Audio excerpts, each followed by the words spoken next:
Good evening to all of you here, and good morning to those who have joined us from Canada.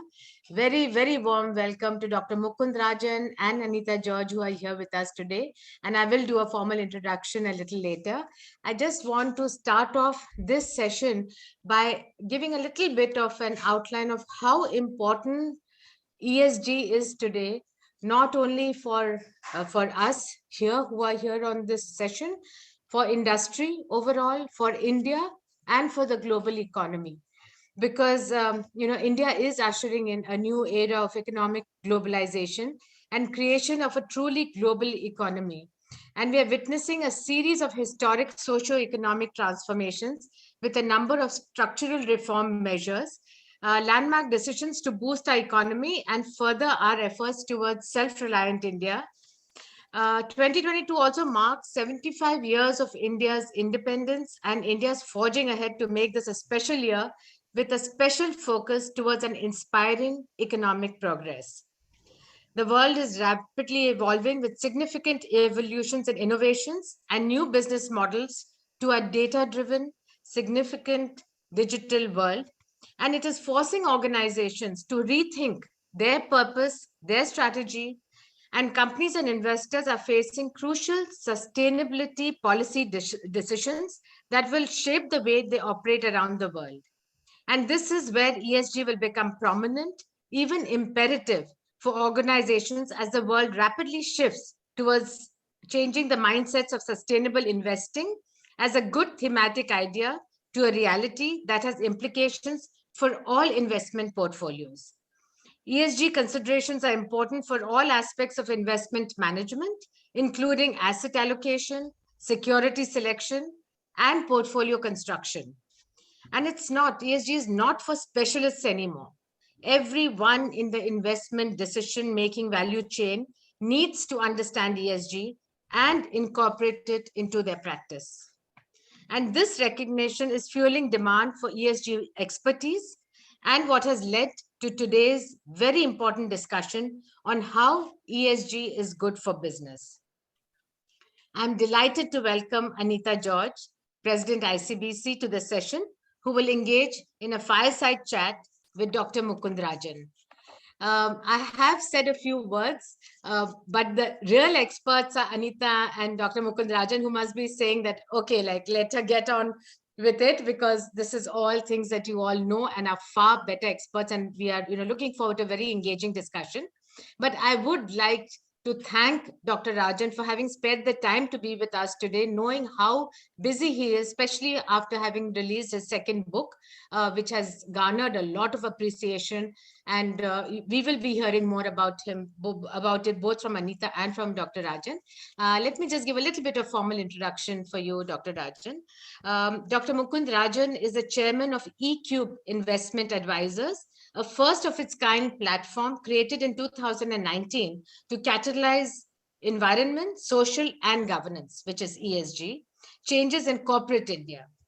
Prior to this, Dr. Rajan held a number of senior executive positions through his 23-year career with the Tata Group, where he served as the first brand custodian of the Tata Group, chief ethics officer of the group, chairman of the Tata Global Sustainability Council, and member of the Group Executive Council at Tata Sons. He served on the boards of various Tata companies, including Tata Teleservices, Tata Communications, Tata SIA Airlines, and Tata AIG. I just want to say that I think, Dr. Mukund Rajan, your name was synonymous with Tata's for a very long time. Dr. Rajan serves as the chairperson of the Environment Committee of the Federation of Indian Chambers of Commerce and Industry, FICCI, and is a member of the Council of Management of the Forum of Free Enterprise. In 2007, the World Economic Forum honored Dr. Rajan as a young global leader. He was also part of the inaugural class of the CII Aspen Institute India Leadership Initiative. Dr. Raja has fabulous education qualifications as well from the IIT Delhi in 1980. And then you completed a master's and doctorate in international relations on a Rhodes Scholarship at Oxford University. Doctoral dissertation, Global Environmental Politics, was published by Oxford University Press in 1996. And your second book, The Brand Custodian, My Years with the Tatas, was published by HarperCollins in 2019. Your third book on corporate responsibility and ESG, titled Outlast, How ESG Can Benefit Your Business, co-authored with Dr. Colonel Rajiv Kumar, has been just published by HarperCollins, and we are really looking forward to hearing more about the book and hearing more about your vision on ESG and sustainability as we go forward. Anita, just a quick introduction of you. This cannot do you justice for the dynamic lady that you are, but just for our view, just for our guests, Anita was the Executive Vice President, Growth Markets of CDPQ, and a key pillar of CDPQ strategy, especially for India's expansion and CDPQ in India. I give her full marks because she has done an excellent job. She is a member of Advisory Council at Talentnomics India, a non-profit organization for the empowerment of women, and she has been dynamic in her leadership role as the president of ICBC. With this, I would like Anita to now take over and initiate the fireside chat, and we look forward to a fabulous discussion ahead of us. Over to you, Anita.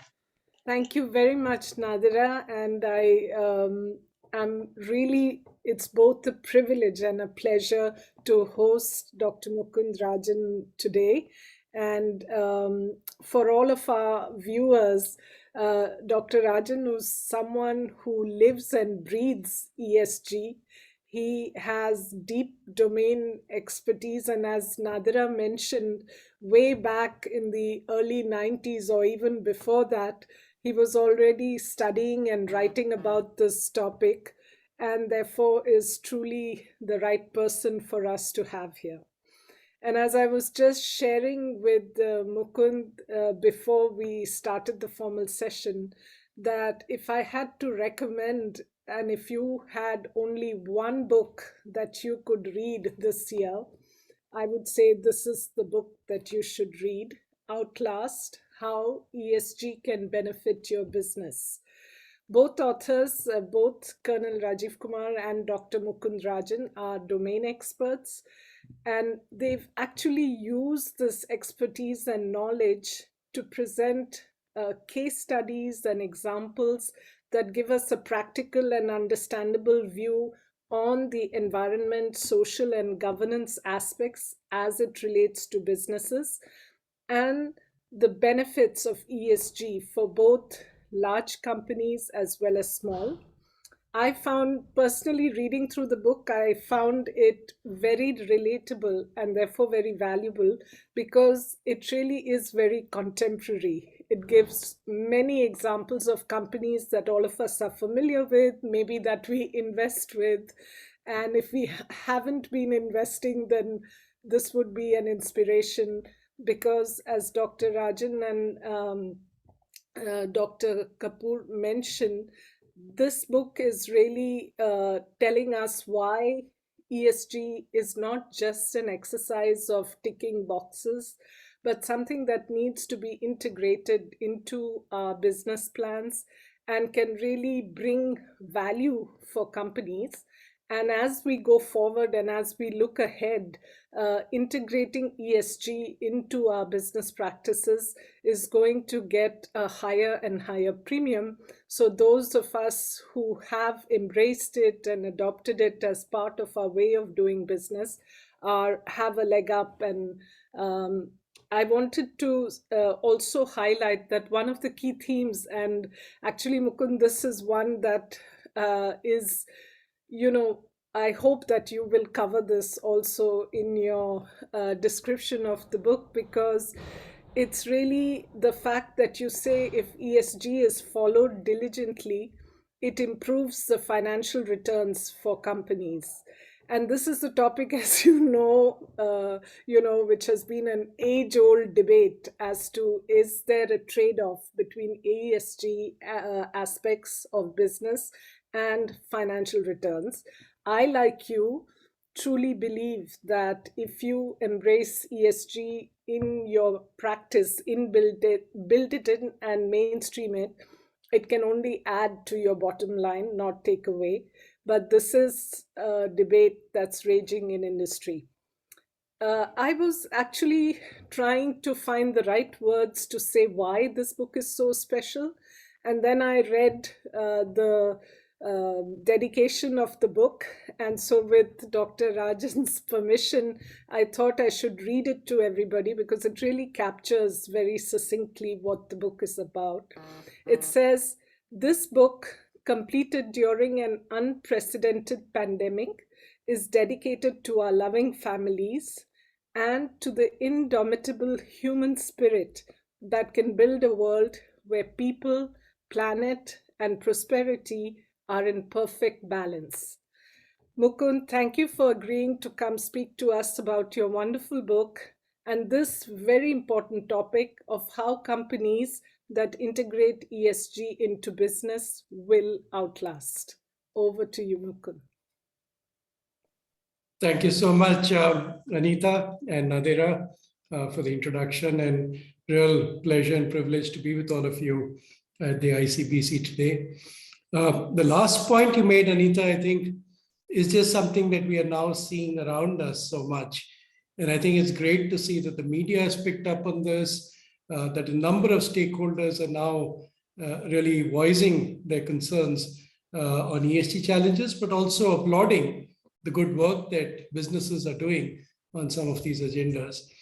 On the point about performance, I think one big indicator of how the view is now changing is the size of the ESG investing community.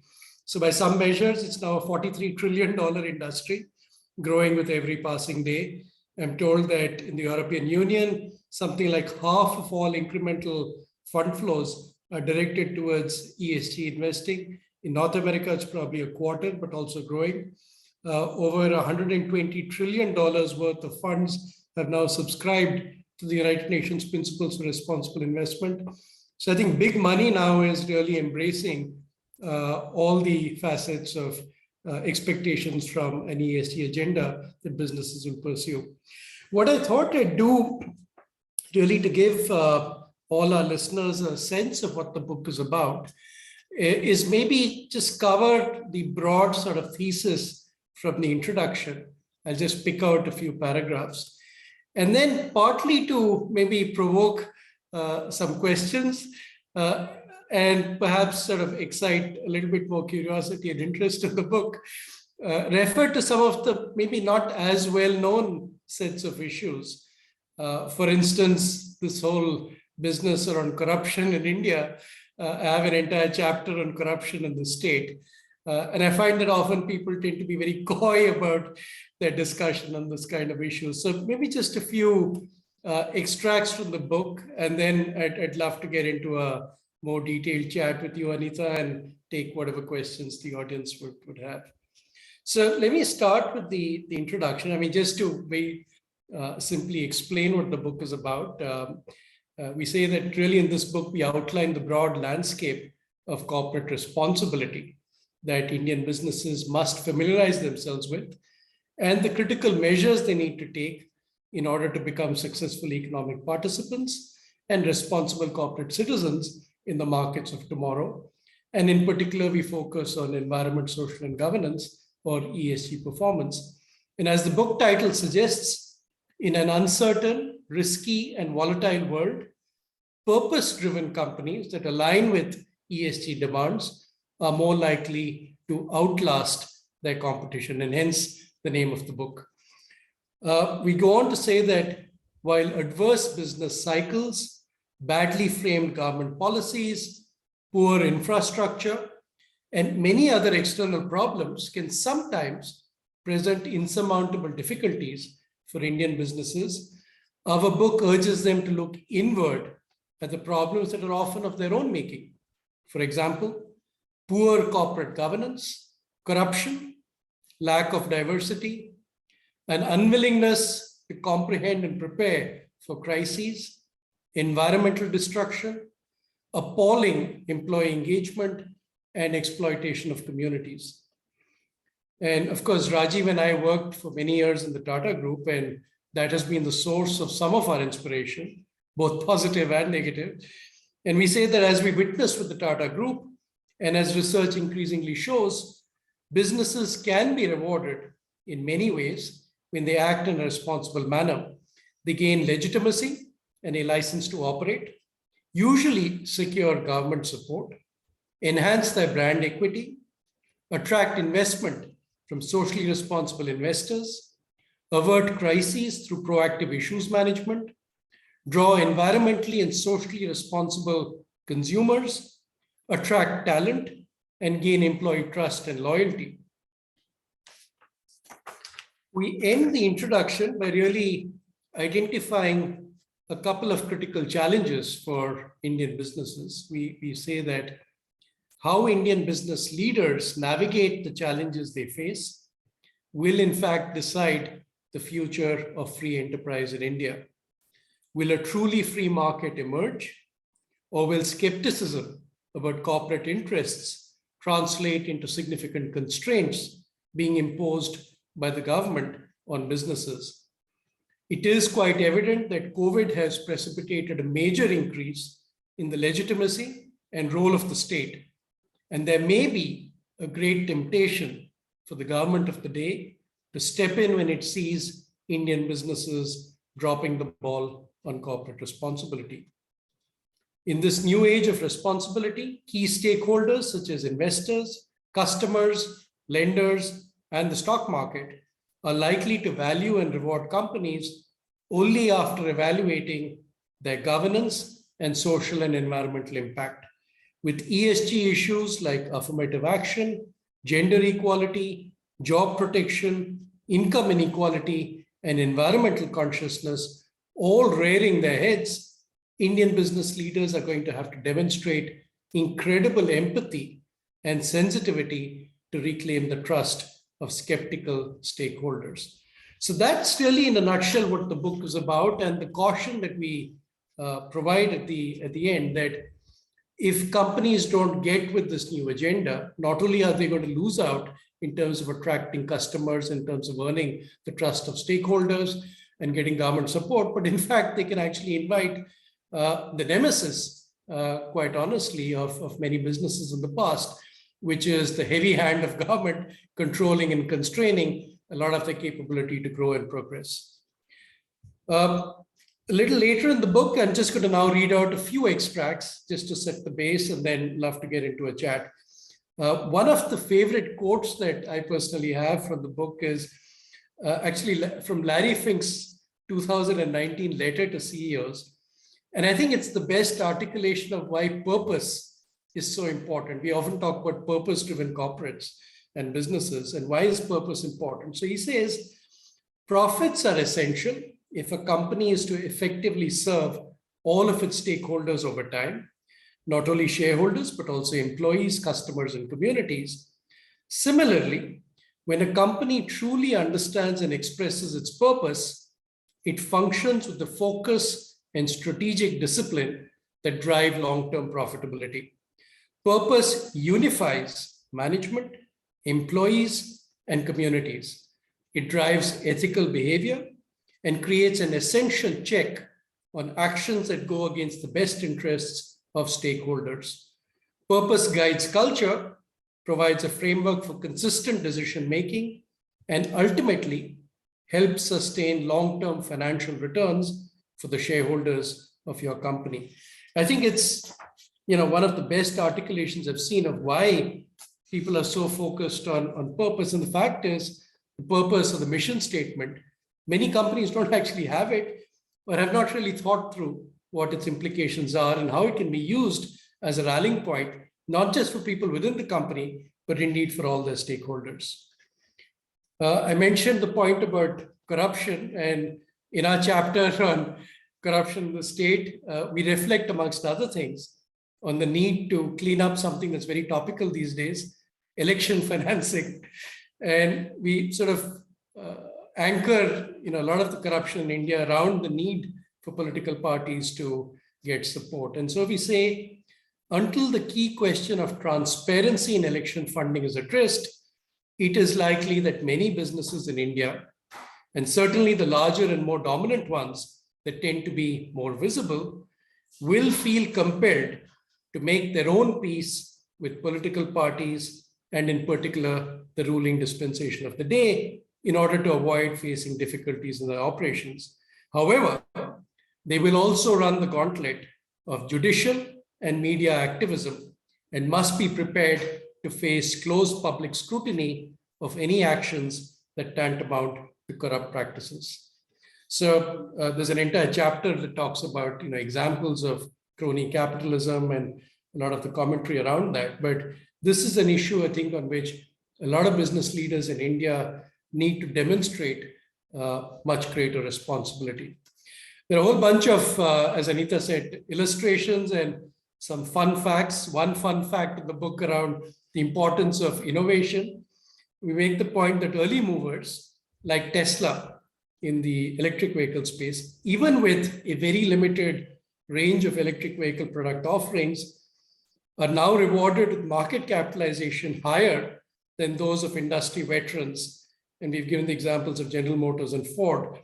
So in fact, on August 20th, 2021, Tesla's market capitalization was 673 billion, leaving General Motors at 70 and Ford at 49, far, far, far behind. In fact, I think the entire US auto industry combined had a market capitalization less than this one company with its limited product range. In our chapter on dignity and respect at the workplace, there's a lot of commentary on diversity and the importance of diversity. One of the comments we make, amongst others, studies in India suggest that just 13% of employed Indians are engaged at work.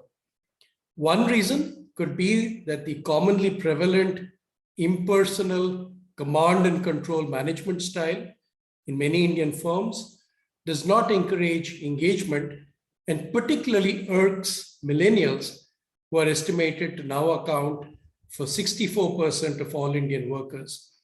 Engagement levels appear to be lower among younger people, and this can be particularly problematic for Indian companies that compete on the basis of product innovation and rely on the creativity and energy of a younger workforce. So a big note of caution there on the innovation side. We cover a range of subjects, including gender diversity. We just had Women's Day yesterday, and unfortunately in the book, one of the comments that stands out, only 3 out of 100 chief executives and managing directors of the largest Indian companies on the National Stock Exchange are women. And the small number is aligned with the low female labor force participation in India, which has in fact been declining. And this is based on World Bank statistics. The number we had was 22.2%. So the book talks about a lot of the issues around gender diversity, what can be done to improve it. We have an entire chapter on codifying conduct, which is about the importance of ethics and codes of conduct. And I'll probably end with just some of these references and then the conclusion. We say here that in many organizations that have suffered serious ethical violations, the top leadership has tended to remain silent on the importance of values and ethics. Silence conveys the impression to cynical employees and other stakeholders that the leadership does not particularly care how business goals are actually met, so long as they are. We talk about why codes of conduct fail. The most common reasons are to do with the company not having invested sufficiently in communicating, consistently reinforcing, and adequately embedding the code of conduct within the organization. Another reason often cited for why individuals fail to uphold an organization's code is the pressure on them to meet business targets. An excessive focus in the short term, witnessed in listed enterprises that are constantly worried about how they might improve the next quarter's results, can also seriously undermine ethical behavior. The fear of retaliation or vindictive action by colleagues or top management is another major reason why unethical behavior often goes unreported in organizations. A misplaced sense of loyalty to bosses or colleagues can also impede the reporting of code violations. In some cases, the desire to progress up within the hierarchy of an organization may lead individuals to sacrifice their personal morals in an effort to curry favor with compromised senior leaders. And so we have a number of illustrations and case studies across all of these points of view and perspectives.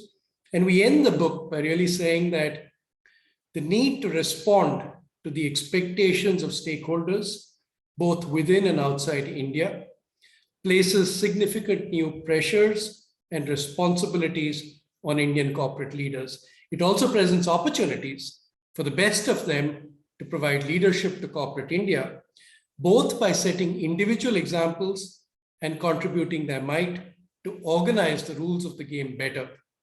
The age of responsibility is well upon us, and the companies that will outlast their competition are the ones that will build resilience and prepare their businesses for long-term success through a holistic adoption of the mantra of ESG.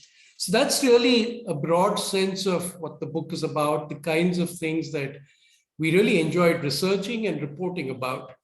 And as I said at the start, I think our concern is that if a lot of Indian business leaders don't understand how quickly this is changing the entire landscape around us, many of them are at risk of being left behind, of potentially seeing disinvestment by ESG-focused investors. Indeed, the kind of changes you saw in India at the start of the 1990s when you had economic liberalization, and many companies that were unused to facing competition eventually lost out in that race.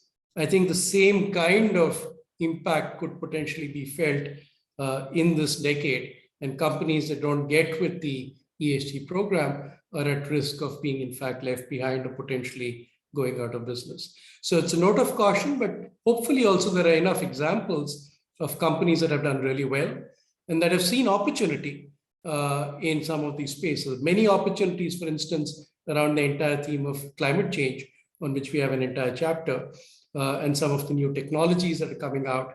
Indeed, the entire electric vehicle ecosystem is evolving really in significant measure because of the challenges that we see with climate change and potentially the phasing out of the internal combustion engine and older generation technologies in transportation. So many opportunities, but also risks and challenges. So that's broadly the overall thesis, Anita. Love to take your questions and any questions that the audience has. Thank you so much, Dr. Rajan. That's really, now I'm sure people have got a taste of what lies in this book and will be even more inspired to go ahead and read it if they haven't already. I wanted to kick off the Q&A, if I may. In fact, a lot of the points that you read out were things that I thought really stood out for me in the book. One of the questions I have is, you mentioned Tesla and the example of how Tesla's market cap has now way exceeded those of the incumbents.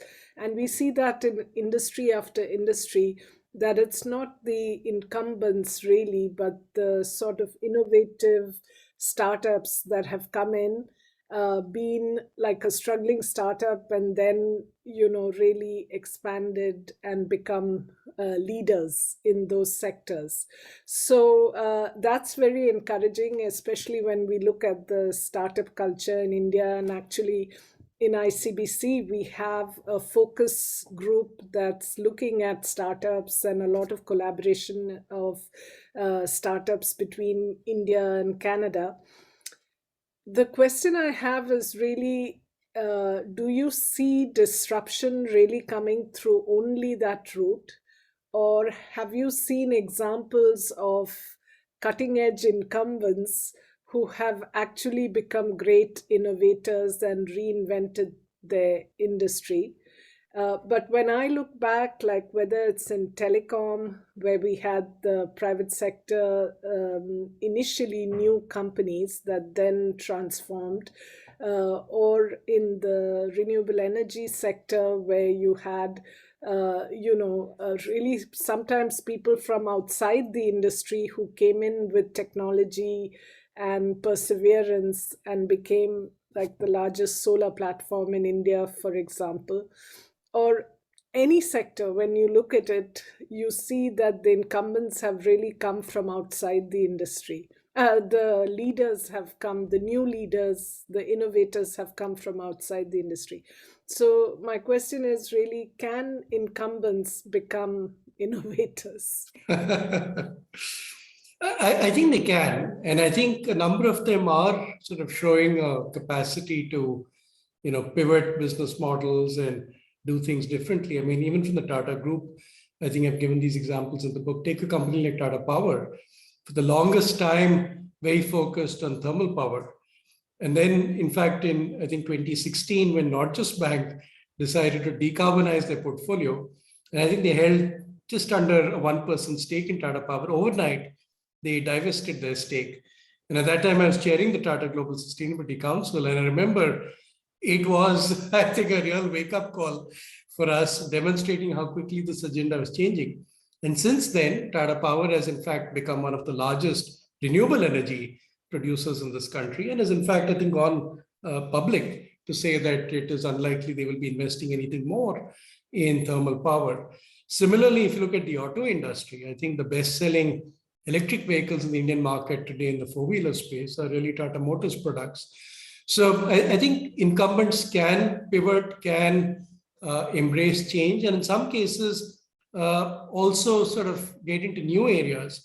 I think the announcements that Ambani and Adani have both made on being keen to be big players in hydrogen, I think is a great example of that. They have the balance sheet, they have the willingness to embrace new technologies and move swiftly.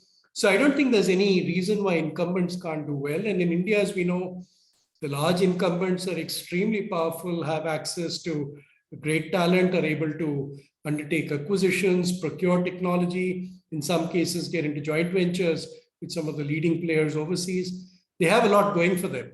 And in fact, I would be disappointed if many of the incumbents didn't actually end up doing rather well in many of these new industries that are beginning to shape up. But what also gives one a great deal of hope, because with big incumbents, I think there's also the risk that it's too much concentration and eventually, innovation starts slowing down. What gives one hope is the work that's happening at the startup level, and the emergence of so many new companies in spaces of digital technology, e-commerce, all of that. I think the risk-taking capacity of the next generation has been demonstrated to be much better than some of the earlier generations. They're willing to go forward with very interesting ideas, test their investment theses in the market.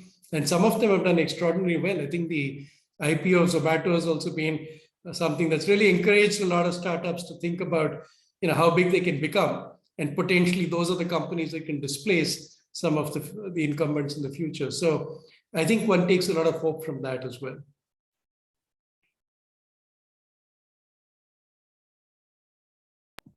Thank you, Mukund. I see we have a large audience. Would anybody from the audience like to pose a question to Dr. Rajan? So, Anita, another thing that I would like to add is that we've got a lot of our national board members who have joined. So, Dr. Rajan, we have very eminent national board directors from all over India, and the Kashmira has joined, Rontu Basu from Bombay has joined, Jaimin Shah from Ahmedabad has joined. So I think we've got all pan-India people and all very excited to hear you. So I don't know if any of them would like to raise a hand. Otherwise, I'm ready with my question. More than a question, just I want to invite your comment on something that I've been facing with our companies who want to expand into Canada.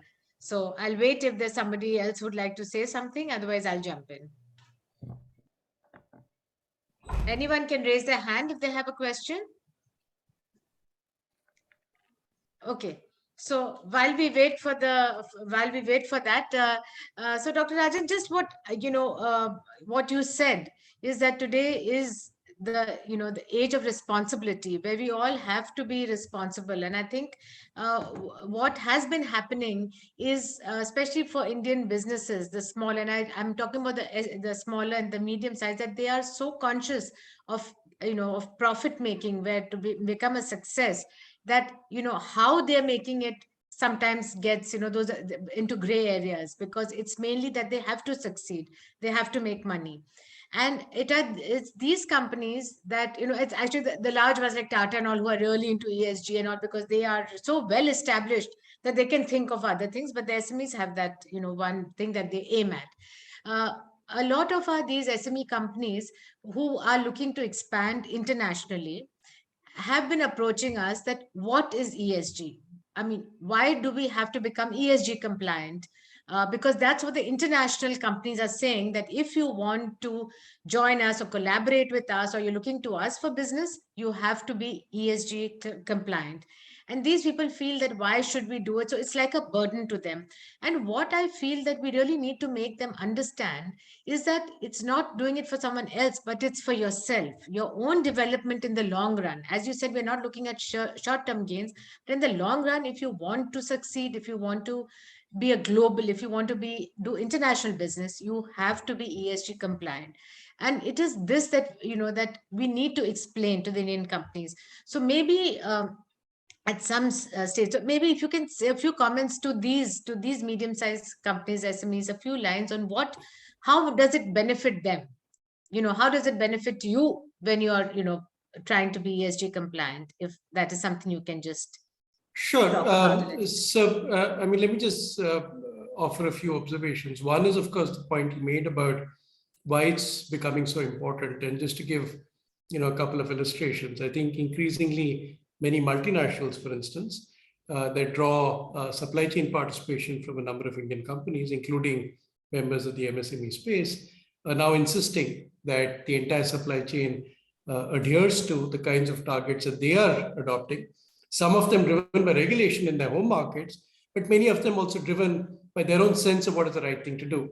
So Unilever, for instance, in the climate change issue, has declared 2039 as their net zero date. And well before then, they want to ensure that the entire supply chain that they rely on is also going to be compliant with net zero undertakings. So there are going to be these pressures, for instance, from the larger principals who are directing supply chains. Another illustration, what's happening in Europe today, the European Union, they've announced what is called a carbon border adjustment mechanism.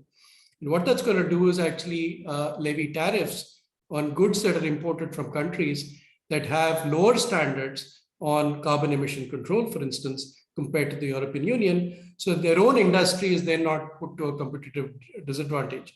So essentially, standards are being lifted in other parts of the world, and Indian companies will have to adhere to those standards if they want to access those markets. So there's a very simple and obvious sort of business reason why you want to keep step with some of the standards on ESG that are being demanded. But it goes back to the fundamental question. There is both risk and there's opportunity. And if you want to reduce your risk and you want to address some of these opportunities by being ahead of the curve compared to your peer set, it just makes a whole lot of sense to embrace this. The last comment I'll make is not everything in ESG necessarily costs money or requires, resource in terms of capital or necessarily people. Think about a simple thing like improving governance or changing the complexion of your board, maybe having more women directors. It doesn't cost you anything to look out and be a little diligent in the kind of people you bring onto your board. Even changes that are environmentally beneficial. Take lighting, for instance. Adopting LED lighting almost pays for itself within 3 to 6 months. Why would you not do that if there is an opportunity to do so? It doesn't require a lot of capital investment, and you make back through the savings on your energy costs. So a lot of things in ESG don't necessarily cost at all or cost very little, and therefore it makes a lot of sense to do it. Maybe people don't do it because they don't have awareness, and that awareness needs to be built up. So I would look at it from all of those routes. The last thing I'll say is not everything on an ESG agenda needs to be delivered tomorrow. The point I made about Unilever in 2039, they haven't said they're going to be net zero in 2023. It's not next year. They're giving themselves 16 years to get there. So as long as you have a strategy and a means to execute on that strategy and can persuade the market and your stakeholders that you're committed to doing better, I think people will give you time. So nobody's asking you to execute this agenda by tomorrow. So if you're an MSME and you're worried about all of this, relax. I mean, everyone understands these things take time, but start working today and planning for the future. Thank you, Mukund. I think you've given a perfect answer to Jaimin Shah's question that governance and social responsibility comes with a cost. So, what's the benefit for SMEs to become ESG compliant? And I think you just answered that question very effectively, both in terms of there are many low hanging fruits that may not cost too much, and that you have to set yourself on a path. So it's not that it has to be done tomorrow, but you're well aware. I think awareness is a big part of that, and then taking actions as you go along. Another question we have is, how do you develop a global approach to ESG? A global approach. Well, I guess it depends on whether you're a business which has a global footprint or not. If the question is really around standards, then that is a challenge that many companies face. Which standards do I embrace? Do I do reporting as per GRI? Do I do reporting as per integrated reporting? I think the good news at one level is that quite recently at Glasgow at COP26, there has been this announcement of the creation of the International Sustainability Standards Board. And that hopefully will come out with a framework that will have universal acceptance. And then it sort of simplifies this conundrum on which reporting standards and which framework do I adopt. In the meantime, though, I'd say that for Indian companies, take a look very carefully at what SEBI has come out with as guidance on the BRSR, the Business Responsibility and Sustainability Report. Because in the Indian market, I think it'll be the first set of reports that are going to be looked at very, very carefully by investors, by analysts, by non-profits. People are going to start drawing conclusions from your reportage on the BRSR, and then drawing conclusions. There'll be naming and shaming that will take place for people who are not delivering on high levels of disclosure and transparency. That will be, I think, more immediate in terms of a consequence. This year, it is voluntary for the top 1,000 listed companies. From next year, it becomes a mandatory requirement. So if you're amongst the top 1,000 companies in India and you're listed, I would spend a lot of time looking at addressing the need of the market to produce a very good BRSR, and also to have an ESG narrative around that, which you can communicate to your investment community. And if you're unlisted and or you're a smaller company, there's no reason why you still can't work on those aspects and produce similar reports, because that will start attracting attention. I think the companies that are market leaders tend to take up these causes much earlier than the peer group and get recognized for that. So now's the time to, I think, start a lot of work on those aspects. Absolutely. And I second what you say, because a lot of the capital, the big numbers that you quoted, were initially focused on the listed companies, but more and more there is now a growing focus on private companies into which these institutional investors are investing, and they are demanding the same kind of compliance to ESG. So I think for everybody, big, small, public, private, it's becoming more and more relevant. And as you rightly said, it's less of a trade-off. It's really how do you get it done, and how do you use the time that is there to really get ahead of the curve and outlast. Anybody else in the audience has a question for Dr. Rajan? So while we wait, maybe we'll have one or two more. We are almost towards the end of the time, but I had one question. What is the role that you see in India of the judiciary? You mention in your book certain instances, and sometimes one gets a feeling that it's the judiciary that's driving a lot of the compliance, because we have the regulations, but it's the implementation and enforcement that's weak. So I just wanted your views and whether that's a pressure that you see which will continue to build. I think so, absolutely. And I think the clever nonprofits, policy think tanks, people who really want to force the pace of change will resort to a fairly informed and aware judiciary to push their agenda and really make change happen faster. And we've seen that. In the book, I've given the illustration of the National Capital Region and the whole issue around air pollution. Right. And I think the courts are very important in pushing the state government and the governments around Delhi to really do more and do better on their control of some of the polluting activity, to the extent where governments essentially stopped a lot of business. So whether it was reducing the amount of traffic through your odd even license plate rules, or stopping people from operating diesel gensets, or stopping construction activity right through that period, these are all initiatives that actually stop business for a period of time. So consequences for business can also be quite grim if the judiciary feels there is no other recourse. Most important, perhaps, judgment that I've also seen from the judiciary was in 2018, this whole issue of the BS4 to BS6 migration, where the auto industry sort of appealed to the judiciary, to the Supreme Court, in fact, to try and delay the onset of the higher standards, which would have reduced particulate matter and so on.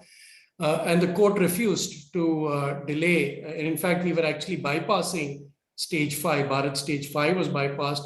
It was a jump to stage 6. And the courts essentially said that the right to a decent environment is part of your right to life, which is part of the Constitution of India, the guarantee that every Indian citizen has.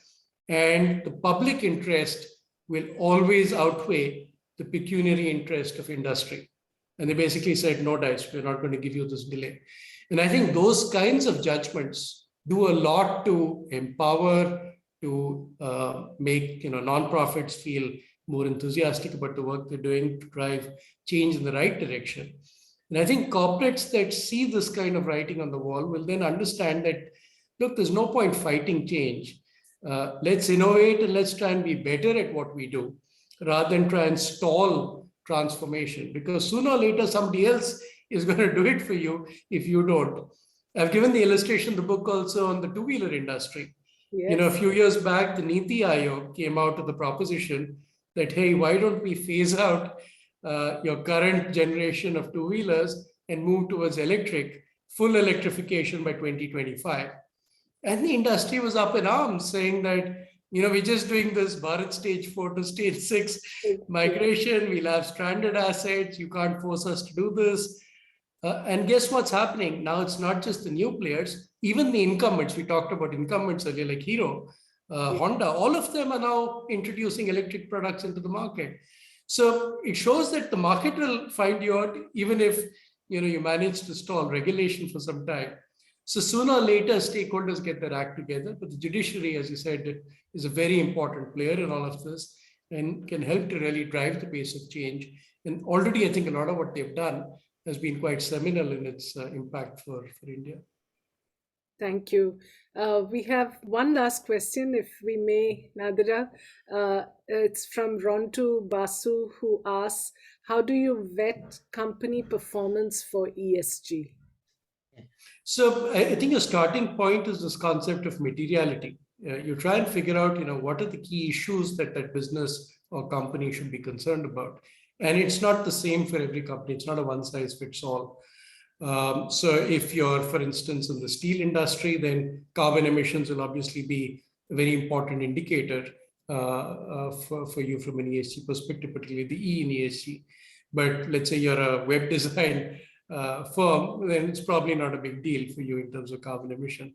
So you have to first identify materiality and then look at what is the kind of performance standards that you want to benchmark yourself with, undertake a baselining of where you currently are, and then try and see what is the roadmap to get to, if not global best, then at least India best levels of performance.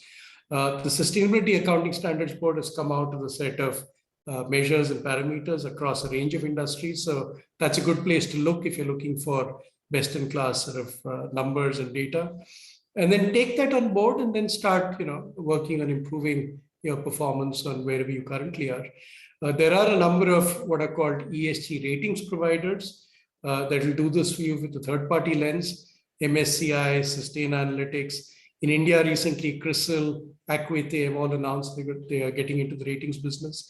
SEBI has just come out with a consultation paper on regulating the ratings industry, because there has been an issue in the past where the same firm with the same public data gets rated very differently by different ratings providers. So trying to regulate that market and make sure that people don't game the system, there is some level of transparency, and you do away with any kind of conflict of interest. All that is coming into place. And I think India will be well positioned to offer the kind of support that companies need to measure and understand where they currently are on that journey and then improve. Finally, it is a journey. It's not, there's no end point to say that now I'm done with ESG and I don't need to worry about it. And part of the reason is that the context and the sense of what are the right standards keep changing. We've given the example on the ethics dimension, for instance, codes of conduct. 20 years back in India, people won't talk about sexuality or the rights of LGBTQ, for instance. Now that's very much part of the discourse. So as society evolves, you will find a need to keep revisiting some of your assumptions and also your sense of what are the right standards and principles that you want to follow as an organization within the society and the markets you're serving. Thank you so much, Mukund. It's really been a pleasure. And all of us from ICBC, thank you for being here with us today, for writing this very important book with Colonel Rajiv Kumar, and sincere thanks to both of you. Thank you so much. Thanks for having me. Really appreciate it. Thank you. Thank you. Thank you, Dr. Rajan. I think Anita thanked on behalf of all of us here at ICBC. It's been a privilege to listen to you. And now, as soon as the session is over, there'll be 10 questions that will come to my mind, that why didn't I take advantage of this fabulous opportunity and get to the bottom of it? But we will keep troubling you, maybe do a workshop for our SMEs, because those are the ones that really need your advice and guidance. So maybe we'll do one special session for the SMEs to know.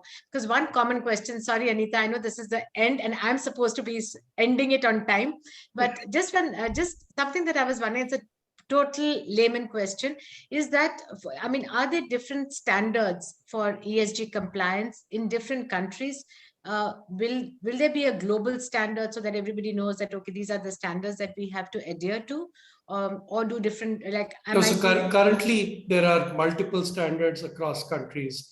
The most severe or stern or well-articulated taxonomy-based standards are probably in the European Union. But this is what we are hoping the International Sustainability Standards Board that was announced at Glasgow will do, which is try and create a framework that can become more universally adopted, and that then you don't have this issue of one country's standards being very different from another country's. But right now, pretty much every country is on its own path. India, by the way, is also on its own path. Yes. The finance ministry is in discussions right now about an India taxonomy that will also provide a basis for supporting sustainable finance products coming out of the Indian market. We hope it is not very different from other taxonomies, particularly the European Union, because India can't be an island unto itself with no reference to what are the globally accepted or acceptable standards. So there needs to be convergence. It doesn't exist, but it's hopefully going to emerge from the work of the International Sustainability Standards Board. And I would just make a pitch for Canada. The International Standard Sustainability Board is actually based in Montreal. So, Nadira, maybe at some point we can invite them also to join us with Dr. Rajan, maybe on this whole issue of standards, which is a topic in itself. Yes. Anita, let's do that for the next session. Let's have this kind of discussion, and I think if Dr. Rajan will give us time again, then we would love to do that session. Thank you again very much, Dr. Rajan, and to our members, and thank you, Nadira, and your team for giving us this opportunity. Thank you all, and stay safe. Bye now. Bye.